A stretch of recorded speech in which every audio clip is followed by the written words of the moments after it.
local officials who represent either cities or counties on the border. And I got to tell you, they are angry and upset about all of the catastrophes caused by the Biden open border policies. And they are urgently asking for action, obviously from the state of Texas, but they know that it's the Biden administration that caused this open border problem. And they expect the Biden administration to step up and respond and to fix the open border problem that they caused. So the Biden administration's open border policies have led to a record number of illegal immigrants crossing the border into the United States. Barack Obama's own Secretary of Homeland Security said that by any measure, having 100,000 people cross the border in 1 month would be a crisis. Now, the Department of Homeland Security is saying that with the end of the Title 42 expulsions beginning in May, the federal government is planning for up to 18,000 illegal immigrants crossing per day.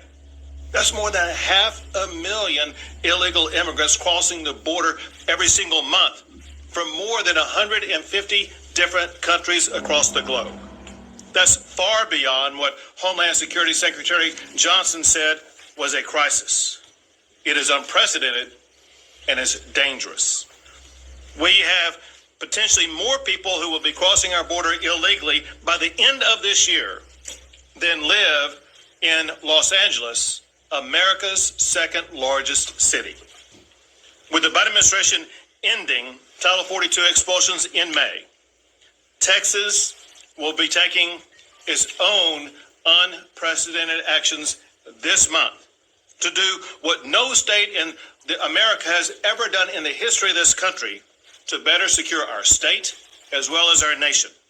Some of what we will be doing will be announced here today. Other parts of what we will be doing will be announced next week. Today, to put all of this in context, it was just March of last year that we began Operation Lone Star to respond to the disaster that existed at that particular moment in time. To respond to that with the help and support of the Texas legislature, I deployed 10,000 National Guard and DPS troopers to the southern border. They have apprehended more than 200,000 migrants so far. They've arrested more than 11,000, including cartel members, drug smugglers, and cop killers. And of course, they have seized more fentanyl that is enough to kill every man, woman, and child in Texas. And Texas, unlike any state in the history of our country, we have already begun to build our own border wall, securing our state and securing our country. But with the ending of Title 42 expulsions, more must be done. Today, I'm announcing a series of new strategies that will be added on to Operation Lone Star to curtail the flow of drug cartel smuggling and migrants and drugs. The first involves inspections. A zero-tolerance policy for unsafe vehicles for smuggling migrants across the border is being implemented immediately. Cartels use vehicles, many of them dangerous commercial trucks, to smuggle immigrants, deadly fentanyl, and other illegal cargo into Texas and onto our roadways. Effective immediately, the Texas Department of Public Safety will conduct enhanced safety inspections of vehicles as they cross the international points of entry into Texas. Now, I know in advance this is going to dramatically slow traffic from Mexico into Texas. It is a byproduct of cartels crossing the border from Mexico into Texas. And at this time, I'm going to sign my directive to Colonel McCraw, the director of the Texas Department of Public Safety.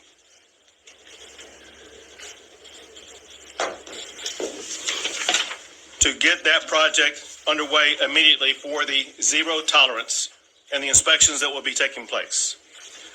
Second, to help local officials whose communities are being overwhelmed by hordes of illegal immigrants who are being dropped off by the Biden administration, Texas is providing charter buses to send these illegal immigrants who have been dropped off by the Biden administration to Washington, D.C. We are sending them to the United States Capitol, where the Biden administration will be able to more immediately address the needs of the people that they are allowing to come across our border. To get that going, I'm going to send a letter to Chief Nim Kidd with the Texas Division of Emergency Management, who will be in charge of this operation.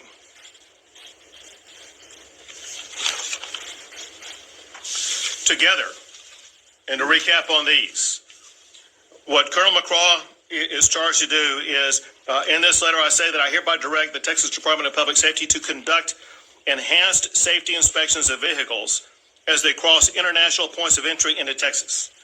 These inspections should begin to immediately help ensure that Texans are not endangered by unsafe vehicles and their unsafe drivers.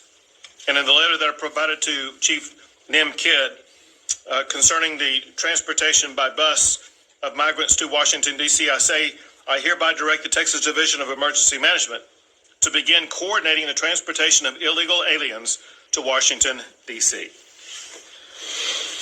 Now, those two strategies are, in addition to announcing the following actions to further deter illegal immigrants, including deploying boat blockades at appropriate regions in the Rio Grande River, deploying razor wire at low water crossings and high traffic areas, creating container blockades to drive people away from low water crossings.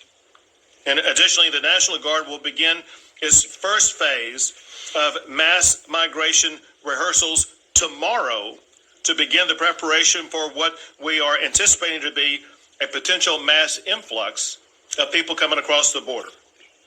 All troopers and specially trained National Guard will be equipped with riot gear in case of potential caravan violence, like what we have all seen occur in Mexico as the caravans were making their way toward the United States.